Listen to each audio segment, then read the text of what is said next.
Radio Lomé, il est 12h30 minutes.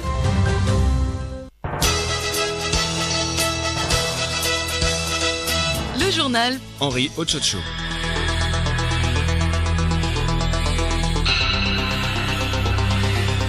Mesdames, Mesdemoiselles, Messieurs, bonjour.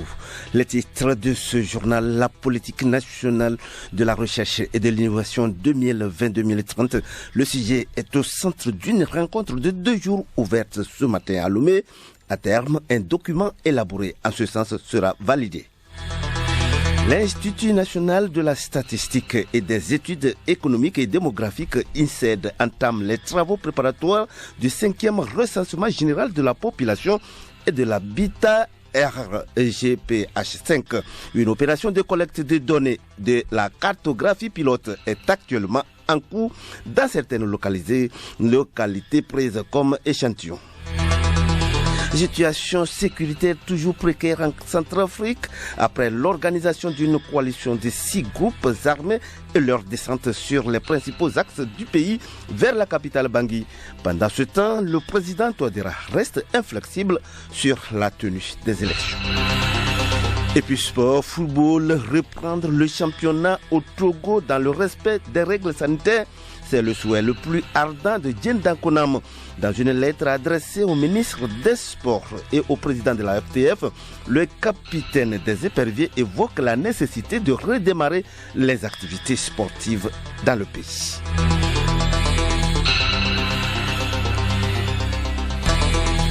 radiolomé.tg. C'était là les titres. Le développement à présent, le ministère de l'Enseignement supérieur et de la Recherche a élaboré la politique nationale de la recherche et de l'innovation 2020-2030. Le document est soumis à validation depuis ce matin à Lomé. Clarisse Tombide. Il s'agit d'un document qui définit des orientations claires du secteur de la recherche, prenant en compte les vices structurels et organisationnels dont souffre le dit secteur et qui l'empêche de contribuer efficacement au développement socio-économique du pays. Cette politique nationale de la recherche et de l'innovation se veut un document de planification, de programmation et de coordination de la mise en œuvre des projets de recherche conduits au Togo. 3 axes du document seront donc développés au cours de cet atelier de 2 jours. Professeur Kwame Kokou, directeur national de la recherche au ministère en charge de l'enseignement supérieur. Les grandes orientations dans cette politique, c'est d'abord comment trouver de financement pour la recherche. C'est dit au niveau des États de l'Union africaine qu'il faut investir 1% de PIB dans la recherche. Mais chez nous ici, nous devons nous situer entre 0,15 et 0,22% du PIB en comparant avec un pays comme le Kenya qui va jusqu'à 0,8%. Donc nous ne sommes pas nantis dans ce domaine. Ça, c'est un premier axe. Le deuxième axe,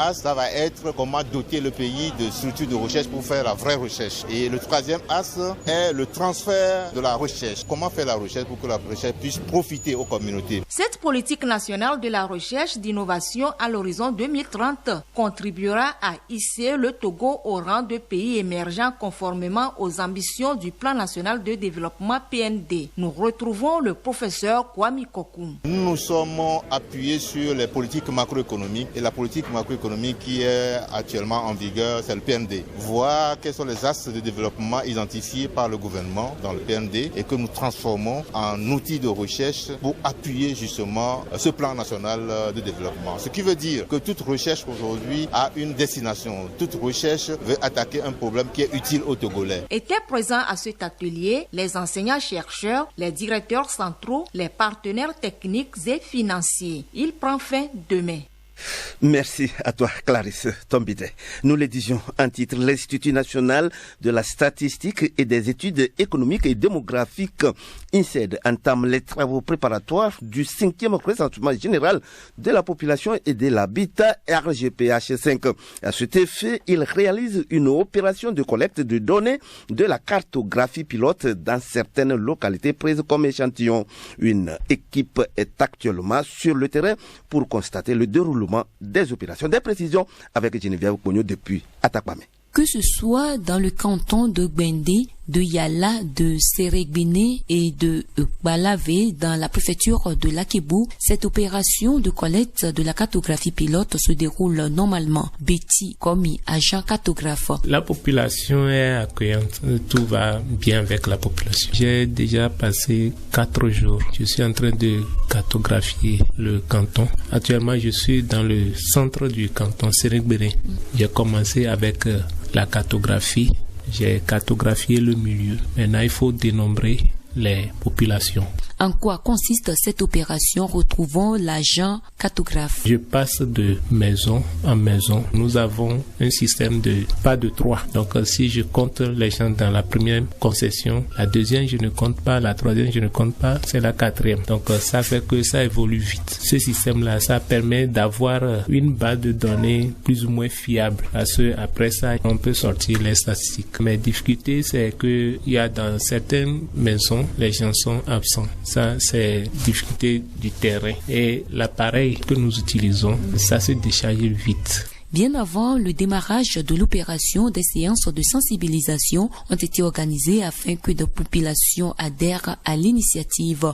Yovo Kofi Kouma, préfet de l'Akebou. Chaque fois qu'il y a une opération et que le message vient des autorités, ils suivent à la lettre les instructions qu'on leur donne. Donc des chefs de canton aux chefs de village, tout le monde a été informé et ils sont en train de leur réserver un accueil pour que le travail soit bien fait. Nous entendons continuer la sensibilisation au niveau de nos populations pour qu'il n'y ait pas de résistance. Un recensement, ça donne beaucoup de choses au pays et particulièrement à notre préfecture. On a besoin de ces données-là pour le développement de notre préfecture et de tout le Togo. Donc, nous sommes prêts à tout faire pour que ça marche bien. Cette collecte de données se déroule du 18 au 28 décembre dans 3 régions, à savoir région maritime, des savanes et des plateaux. Elle vise à tester la méthodologie et les outils élaborés ainsi que le dispositif organisationnel et opérationnel du RGPH 5.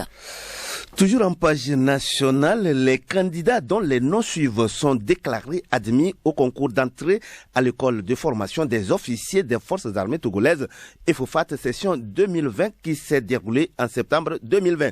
À cet effet, ils sont priés de se présenter le mercredi, c'est-à-dire demain 23 décembre 2020 à 6h30 à l'état-major général des forces armées togolaises pour les formalités de départ.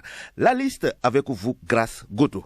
Il s'agit de option lettres Adjongam Kalonkate, Bamazé et Sodong François, Patika Sikban Justin, Nano Pakindam, Urokura Ibrahim, Saki Sosopolin, Sonte Wante, Chakingena Biva Ramzi, Tchare Gisèle de Paola, Chodie Mawaba. Option sciences Anade Messan Michel, Bakali Djala Biriwa, Combaté Damsonou Marcelin, Kondine Asewe Maruis, Nikabu Kabiru, Urubuchu Sahabi, Ovo Adjovi. Option gestion Akbaou Abdou Koudoussou, Apedo Komlan Messan Rubeus, Telou Piabalo Lotier, Chogbegan Yaouvi Ambroise.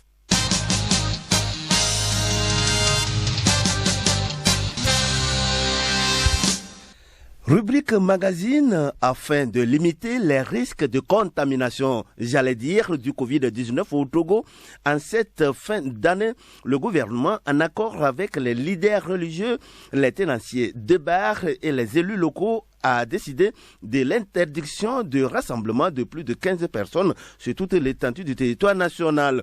Quels sont les secteurs d'activité concernés par cette mesure? Élément de réponse dans ce magazine de Yakubu Wahabou. Présentation Charlotte Aha.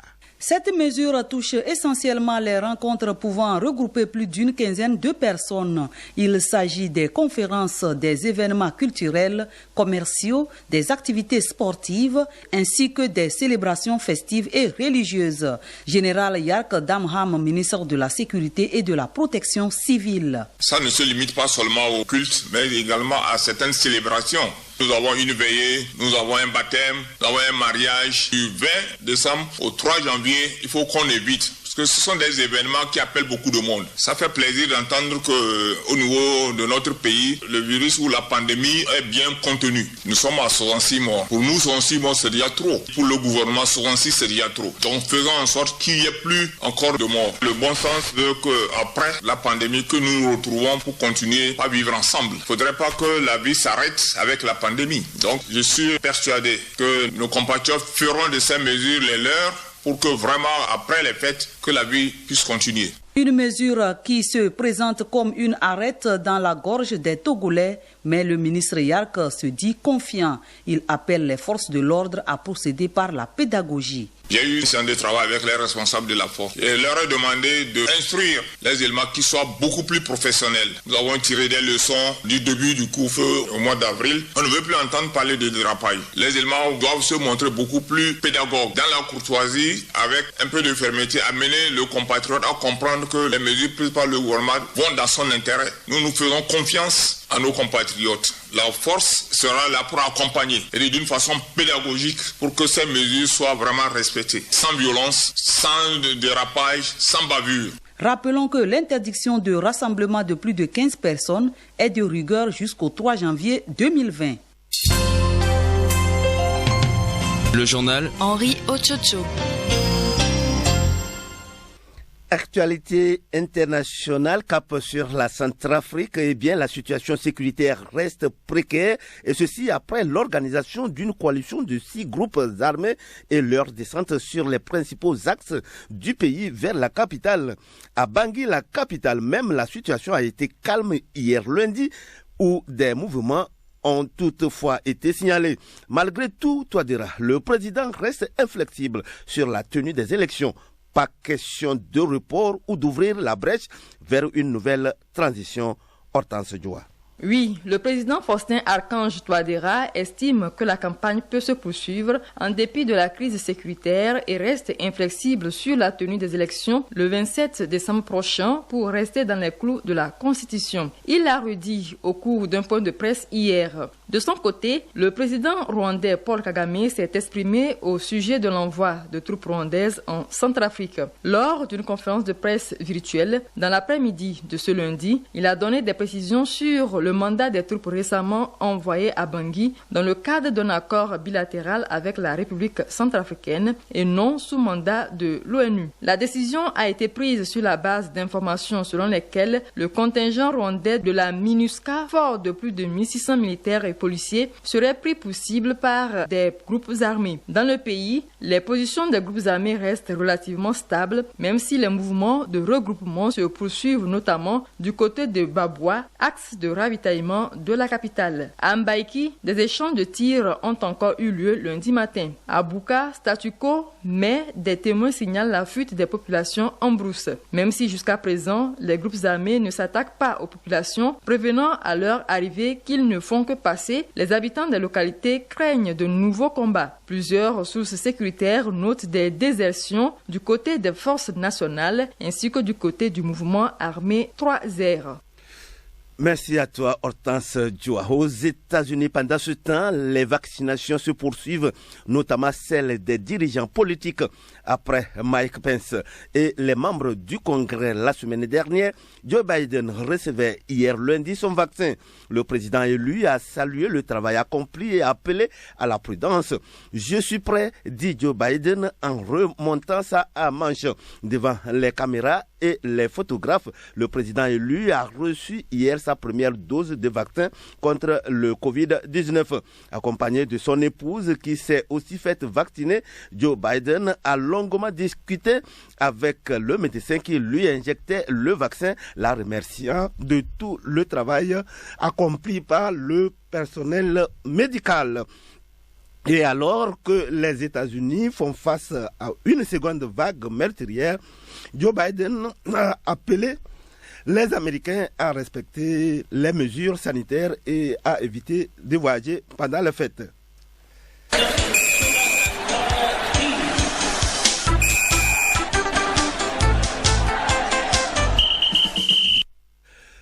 Toutes mes excuses pour cette souris qui est rentrée dans ma gorge. Sport à présent, le capitaine des éperviers du Togo, Djenda Konam, plaide pour la reprise des championnats au Togo. Dans une note adressée au ministre des Sports et au président de la FTF, le défenseur de Getafe veut voir ses jeunes frères retrouver les pelouses. Takora Lalaouele, de son côté, quitte la sélection locale. Il veut laisser la place aux jeunes. Pendant ce temps, le tournoi de tennis dénommé tournoi de performance a démarré hier lundi à Lomé-Edo, à Signon pour des détails. Les 32 meilleurs joueurs de tennis du classement national des seniors ont démarré lundi le tournoi dénommé Performance, organisé par la Fédération togolaise de tennis. Ce tournoi vise à remettre les joueurs en jambes après une longue trêve consécutive à la pandémie au coronavirus. Et voici quelques résultats enregistrés dans la journée de lundi. Antoine Gakpo a dominé Blaise Gamé 6-4, 6-2. Damla Bara a déroulé devant Thiab Lamboni 6-0, 6-1. Hervé Pédanou a pris le meilleur sur Jeff Soudi 6-0, 6-1. Djenda Konam sort de son silence et demande aux autorités en charge du football au Togo la reprise des championnats. Dans une lettre ouverte depuis l'Espagne, le capitaine des éperviers du Togo prend la défense de ses compatriotes et plaide pour la reprise du football national. Djenda Konam s'est particulièrement adressé à Madame le ministre des Sports et au président de la Fédération togolaise de football. Madame le ministre des Sports et des Loisirs, Monsieur le président de la Fédération togolaise de football, la crise sanitaire a bouleversé tous les secteurs d'activité et le quotidien de nos populations. Je tiens à féliciter le gouvernement pour les efforts, peut-on lire dans la note de Djenda Konam. Il s'engage d'ailleurs à soutenir les autorités sportives dans cette démarche pour la reprise des activités sur le plan sportif au Togo. Nombreux sont-ils à m'écrire chaque jour pour la situation qu'ils vivent. Souvent le football togolais. Je suis entièrement disponible et engagé pour vous accompagner à trouver une solution rapide, a précisé le capitaine des éperviers du Togo. En réponse à la demande de Djenda Konam, Madame le ministre des Sports sur son compte Facebook a rassuré que le gouvernement fait son possible pour une reprise sereine des activités physiques et sportives. Selon Madame Lydie Bessi Kama, la reprise des activités sportives reste intimement liée à l'évolution de la pandémie au coronavirus dans notre pays, le Togo. Takora Lalaouele ne prendra pas part au prochain championnat d'Afrique des Nations avec la sélection locale du Togo. Appelé par Jean-Paul Abalo, l'international togolais a finalement quitté le stage alors que l'équipe est en pleine préparation. Takora Lalaouele a tout de même donné les raisons qui motivent sa décision. Le joueur compte laisser la place aux jeunes et se concentrer sur les propositions qu'il étudie actuellement avec son entourage. Beaucoup de jeunes sont dans le championnat depuis que je suis revenu et je vois qu'ils ont du potentiel. J'ai décidé de leur donner la chance de s'exprimer. J'ai des contacts, notamment en Suède d'ici janvier. Je préfère me concentrer sur ces pistes, a déclaré Takora Lalaouele. Merci à toi, Edo Assigno, pour cette page sportive qui met fin à ce journal. Un journal qui a été réalisé par Aimé Souglimana, à qui nous disons merci à vous fidèles auditeurs. Le rappel des titres avant de nous quitter. La politique nationale de la recherche et de l'innovation 2020-2030. Le sujet est au centre d'une rencontre de 2 jours ouverte ce matin à Lomé. À terme, un document sera élaboré à ce sujet.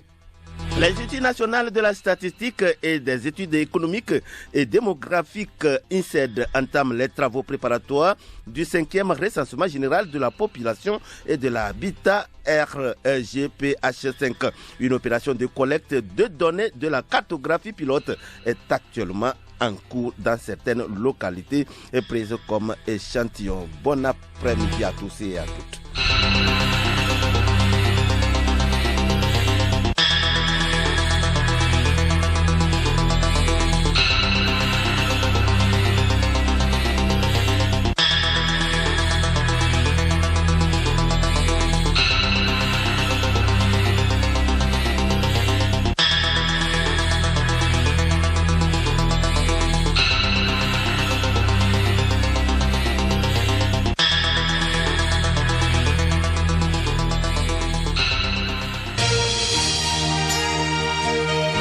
Radio Lomé, boîte postale 434, email radiolomé@radiolomé.tg.